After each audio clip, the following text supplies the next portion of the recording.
Well, yeah. I don't want to. I would tell you one thing. I don't want to live in North Carolina to find out. Right. Up in the mountains, I'll tell you that. I'm not much of a coal miner myself, by the way. Yeah, I don't know. But I a lot of, how rumors get spread around. So, I mean, it could be all, nothing to it. But then on the other hand, you don't know, because I hate to say it, governments are all corrupt. I hate to say it. They can maybe started out at one time where they weren't corrupt, but they are. And they don't think, of the citizens once they get in office. And besides that, Congress and the Senate and the president, I hate to say it, there's other parts of the government that probably control a lot more than our local government controls. Mm-hmm. Yeah. Well, yes, it's true that many in the government consider the people of their country a number, a code, a serial number, or something like that. For instance, our Social Security system came in what was it, 1913, 1915, something like that. The whole idea of tagging people with numbers and codes and stuff, it's very inhuman. So, no. I wouldn't put it past them. Well, now they just don't even want to do the numbers. They want to implant people. That'll be the next thing that'll probably happen in the next 5 to 10 years. Oh, yeah. Did you hear Trump nixed that? That was like a week or so ago. There was an attempt to elevate 4G technology to 5G technology, which would include signal strength so strong that if you held your cell phone even a few feet from your head, would have the power to practically knock you unconscious. Oh, that was 5G, and he nixed it. Yeah, I wouldn't doubt that, because you know what? A couple of my guests have been on the show, and I'm not going to say who they are, but they worked for the government or parts of the government. And I tell you, I was talking about how they can spy on you and all this weird stuff. Mm-hmm. And the thing is, he was telling me that they have devices. They can sit across the street from your house and aim it at you, and you're going to drop over dead with a heart attack. Oh, my goodness, that's right, yeah. Ayn Rand wrote a book called Atlas Shrugged, and in it she mentions this use of microwave technology, which is all around us now. And in that particular massive 600-page but beautiful book, she forewarned of some of these things. She talks about how they were using it. They would just send this microwave out, and they would just kill, cows. And just randomly kill cows to show how strong this wave is. So, yeah, that technology can be extremely lethal. Oh, yeah. And that's what's scary, because a lot of people out here don't realize the technology of if you say the wrong word, like on my show, for example, or you get on your phone and you say the wrong word, or you get on the internet and you say the wrong thing, or your email, you say the wrong thing, you get flagged. You start getting monitored. There's a whole bunch of people in a couple of huge, big buildings. That's all they do all day long is look for stuff. Mm-hmm. Yeah. Yeah. Don't put it past them. Oh, yeah. The FBI, what's the FBI? But it's just a whole bureau set to investigate. Well, if you investigate enough, you're always going to find something wrong with something. You can always find something that's not perfect. So it's the wrong way to go. Unfortunately, we've allowed it to persist. And if anybody from the FBI is listening, well, hello. Well, I'm not worried about the FBI. It's some of these other government agencies, like the DOD and all that stuff. What really concerned me, and I didn't even realize it was so bad, that he was telling me he was sitting in his living room, right? His cell phone wasn't in the same room. And his wife didn't have a phone in the same room. And they were talking about he wanted to buy a special bicycle, okay? It was a beach bike, but it was a weird brand, custom-made bike. Now, the only thing it was on was his smart TV. All of a sudden, he said the next morning he's waking up and he's looking at his phone, and all of a sudden this bike is being flashed all over his cell phone, people who had it. And now this guy worked for the government agency for like 13, 14 years doing this weird type of stuff. And he said that, things like that, what you say, you think your cell phone is turned off, they can still monitor what you're saying. They can monitor you for your laptop or your computer. If you get on a list, they're paying attention to what you say. So that scares me that our technology has gone that far and our freedom has gone that far the wrong way. Yep, you're right. You're right. You cannot govern other men and women unless you have clean hands. And there's a great essay that people can look up on the internet called "Clean Hands Make a Happy Life."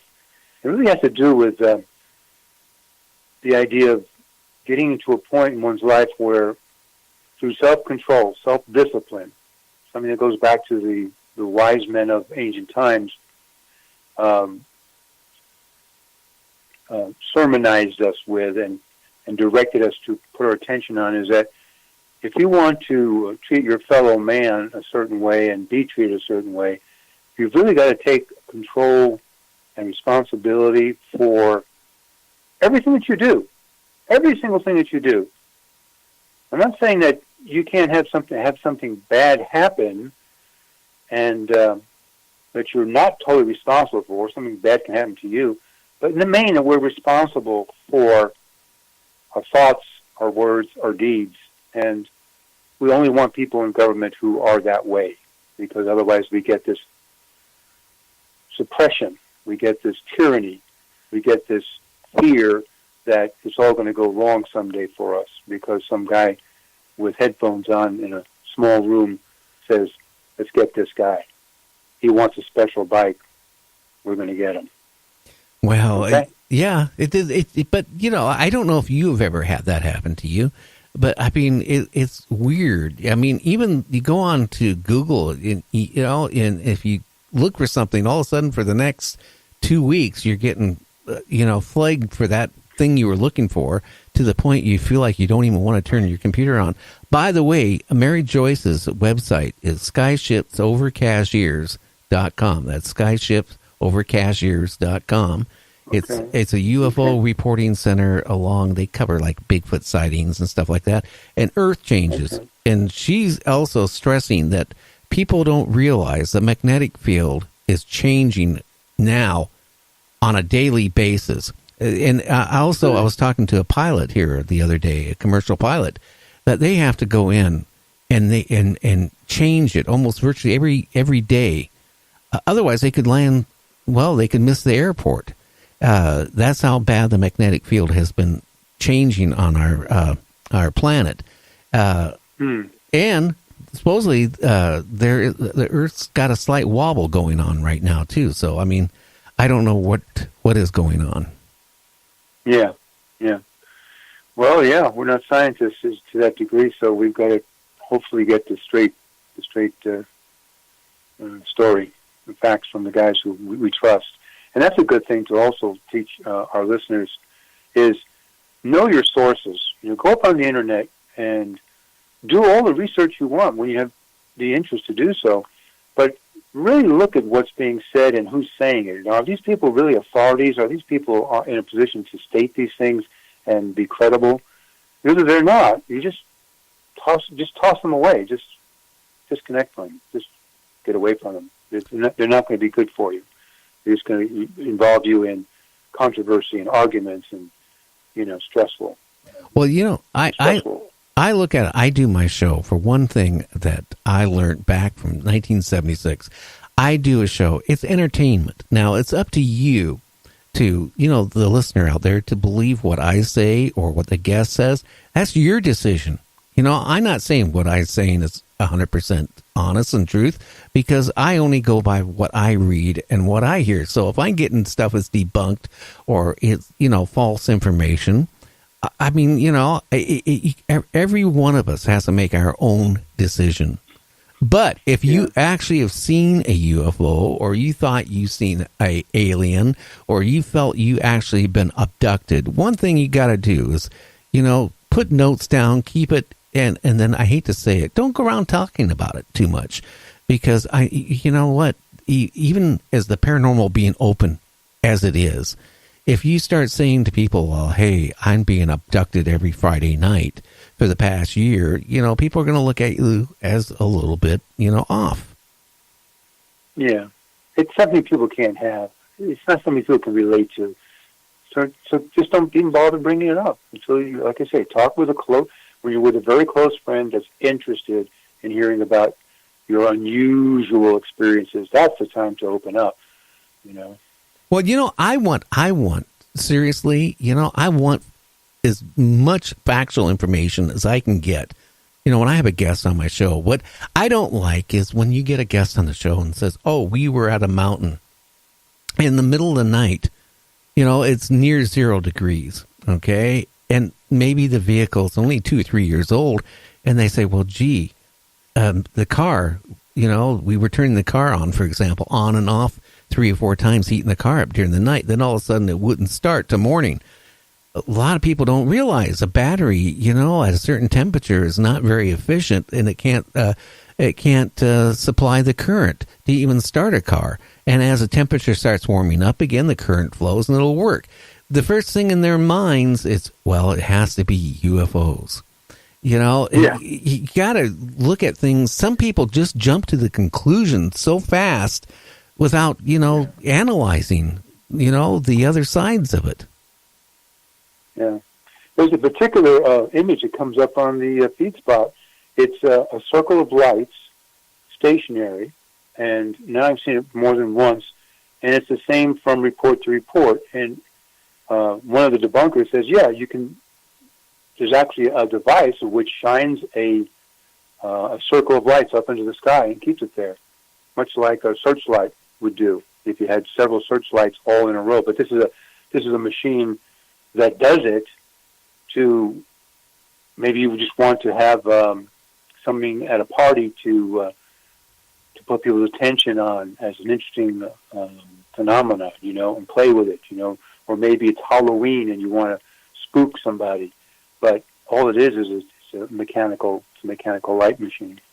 You know? Yeah. So it looks like 10 possible UFOs all just hovering in one place. It's not real. Yeah, I've seen stuff like that too, you know. Yeah, it's a good way to put a laser light show on, I guess, you know, at a party. Yeah, like a laser light show. Exactly. Yeah. That's what it is. Yeah, well, I guess where I get concerned is when the UFO lands and you got some type of evidence, you know, or, you know, it's something, you know, or somebody comes up to you and you got a implant or something that you can prove, you know, that something has happened. You know, I don't know. That's the part. And a lot of people, you get back to me about that little chip in your spine. That will help a lot. That will be great for your listeners to find out what that is. Well, I want to know what it is because I'm just curious, you know, all these years, you know, what it is. Like I said, I haven't even put my thought to about it to, I talked to Michael W. Hall and we were just talking about it. And I go, oh, I associated. Well, maybe, you know, I was implanted that day too, because I'll tell you something. That Peter Davenport almost had his first experience of a UFO was pretty much like what I went through. And a lot of people I've talked to, they had kind of the same type of experiences I went through. But I tell you, when you go through something like that, you go through, and it doesn't comprehend in your head, number one, what it is. Yeah. And, you know, time stands still. I mean, 5 seconds when you're in a situation like that could be 1 minute or 2 minutes or 3 minutes because you're like an wow type of situation. So time kind of stands still. Just like when you get in a car accident, you know, everything's slow motion. That's kind of how that felt that night, you know, when I saw that bright light and stuff like that. But it'd be interesting when you find out what that metal is, if it's one of these metallic substances not of Earth, you know, it's one of these strange extraterrestrial metals that we have no cognizance of. You know, we have no record of ever having it on Earth. That would be great for a show. Oh yeah, it would. You know, like Timothy Collin, you know, he sent me pictures of his implant after they removed it, and it had a silver base to it, but the compound, how it was put together, structurally, according to all the